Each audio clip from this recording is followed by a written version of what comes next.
Hey guys, welcome back to Real Housewives Recaps. Today I'm going to be talking about Real Housewives of Dallas Season 5, Episode 1, Bursting the Quarantine Bubble. Happy New Year's, everybody.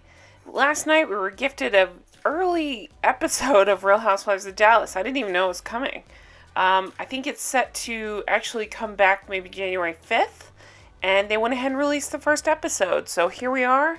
Let's talk about it, and let's get into it. Hey guys, I just want to take a second and say if you're enjoying this show, please check out my Patreon. Go to patreon.com, search Real Housewives Recaps, or check the comments below and I'll put a link. And for $1 a week, you can support my show and get 4 bonus episodes per month. I'm covering Scary Island, like the greatest season of Real Housewives of New York. So check it out. Thanks so much. Okay, let's get into the taglines this season. Stephanie is, I don't need your approval. I need you to get out of my way. Okay. I like Stephanie, so I'm okay with it. Kary is, if you take a shot at me, it better be tequila. I like it. It's corny, it's cheesy, but I'm okay with that. Tiffany, the new girl, hers is, I can save your life, but not your reputation. Okay. Brandi, take it from me, a sinner is just a saint who keeps on trying. We'll get into Brandi. Deandra is Dallas girls are sugar and spice, but I'm still working on nice. I like that one. I think it's funny. I like Deandra. It cracks me up. I'm okay with it. And then Kameron, I love to be pampered, but I'm nobody's pet. Again, I like Kameron. I'm okay with it. It's kind of funny to me. Yeah, so those are the taglines. We have one new cast member this season, Tiffany, and and they introduced kind of a friend of this episode, which we'll talk about too. I was kind of surprised to see that, but let's get into the episode. So right off the bat, they show all kind of previews for the season, which the season looks really good to me. I've always had a soft spot for Dallas. I like it. I know it's not the best. I know it gets a bad rep online and stuff. I was so over LeeAnne. It sucked last season when she was being all racist and stuff, so I'm glad she's gone. My personal opinion, don't hate me, they should have let Brandi go too. I used to like Brandi, but then after all her racist stuff showed up, she needs to go too. It's only fair. Anyway, so they're doing a computer call, and they asked Deandra, have you been wearing makeup in quarantine? She's like, of course I have. Stephanie, this just seems like a way for Stephanie to invite everybody over to her house for a pool party this weekend. She's going to give everybody she said she's going to give everybody a rectal thermometer check. So she's going to be taking their temps. They talk a lot, the title of this episode was Breaking the Quarantine Bubble. Producers asked too about, how are you guys able to get together? And Stephanie explains they've been quarantining and taking their temperature 100,000 times, and it's all fine. It's kind of shocking, I think, to see them hug and to get together and to have even a garage sale, which makes no sense. So we'll be talking about it. There's definitely frustration here, but I'm just watching it as comic relief. And anyway, okay. Did Court get hair transplant? I'm just asking for a friend. No, he just looks a little different to me, like he's got more hair or something.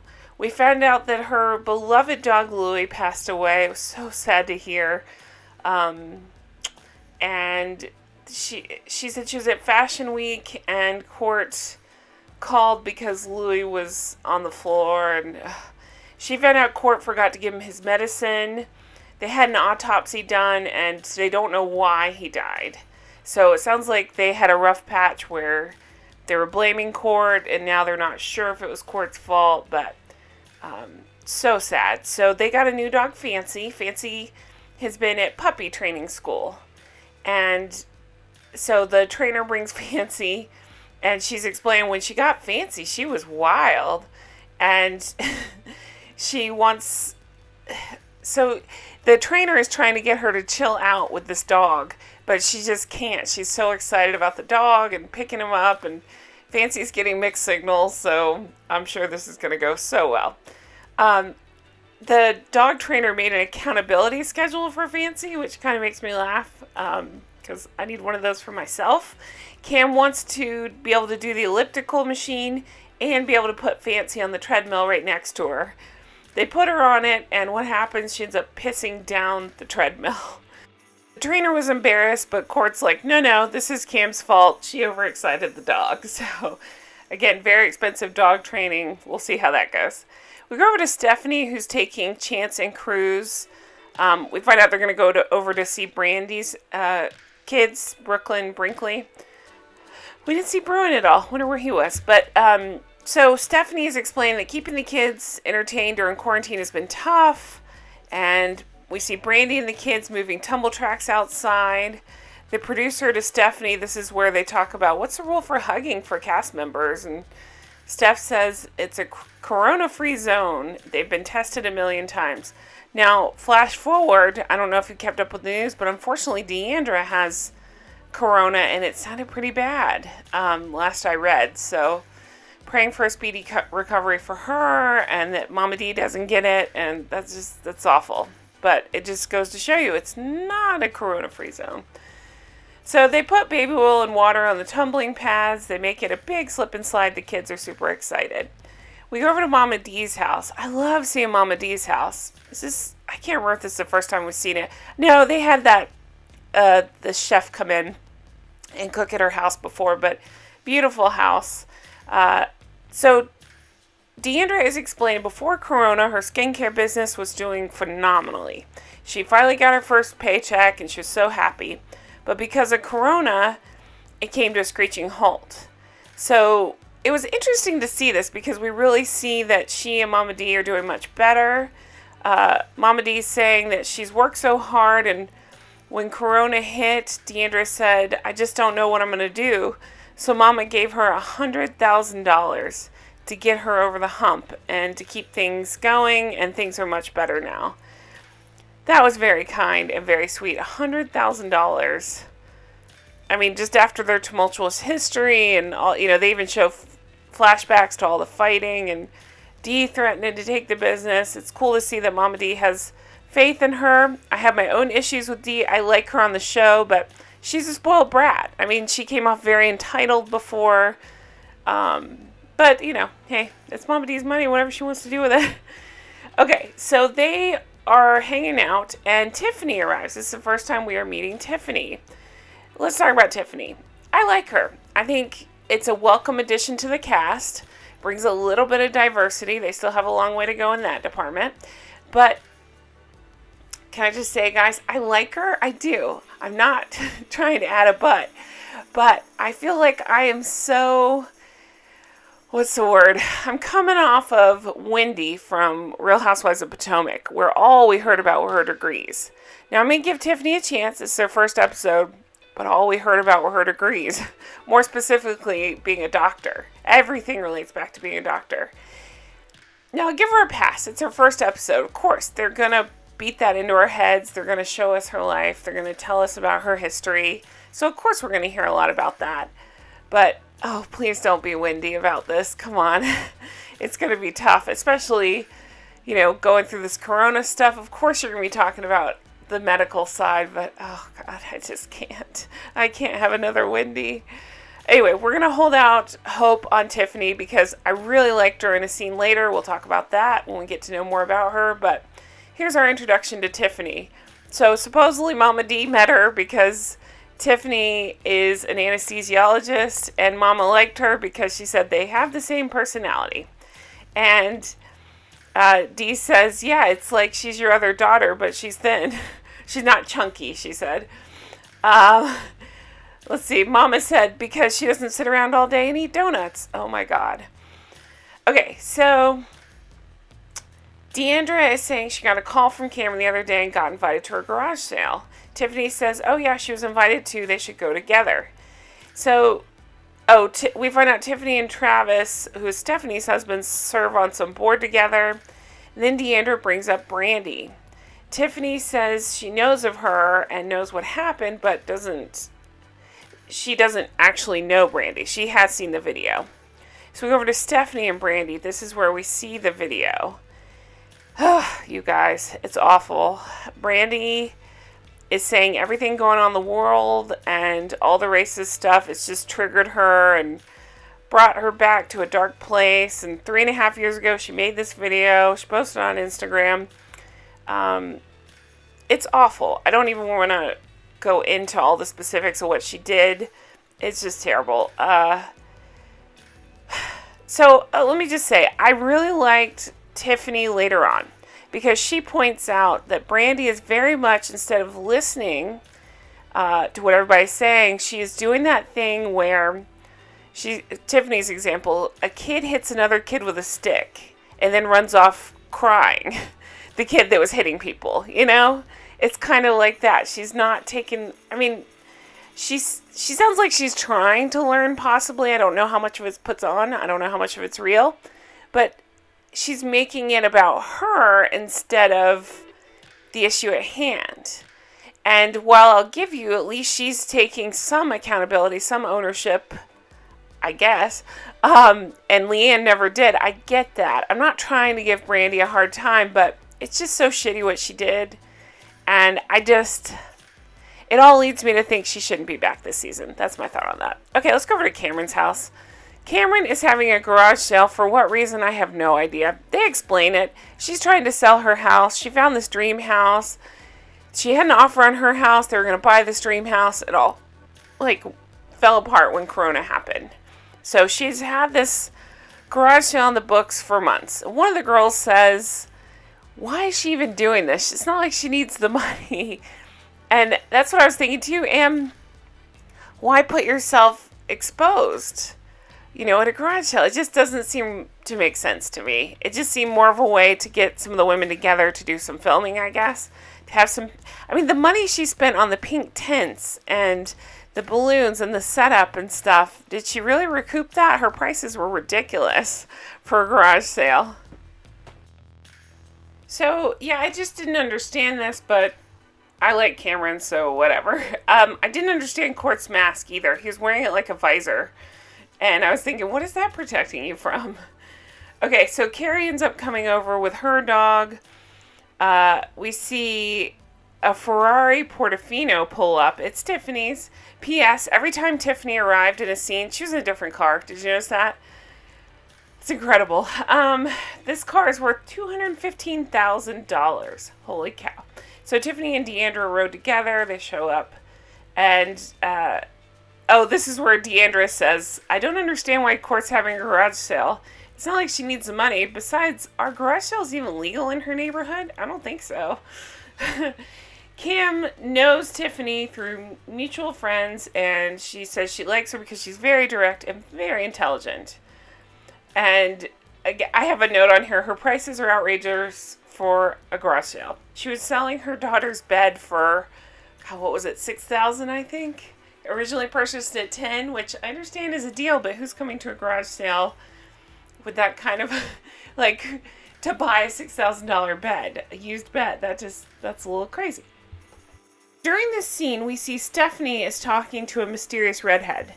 And we find out later her name is Jen. She's a friend of Kameron. Stephanie ends up inviting her along with the other ladies to the pool party.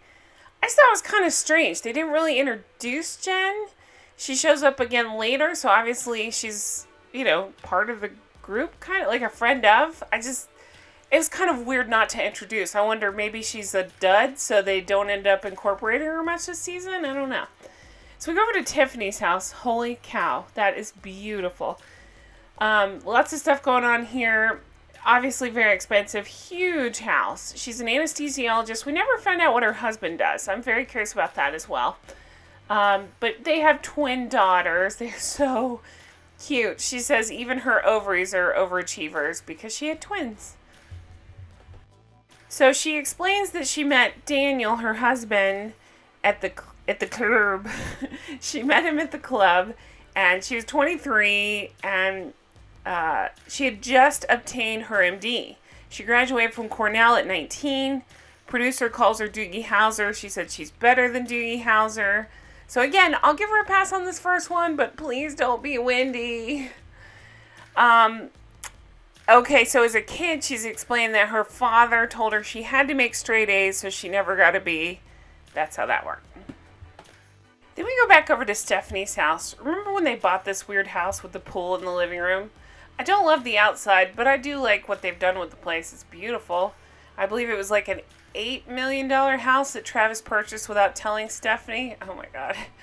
Crazy. Okay, so she's having a pool party. She's having these party planners set everything up. It seems to be Texas themed. I love Stephanie. I think she's a beautiful woman.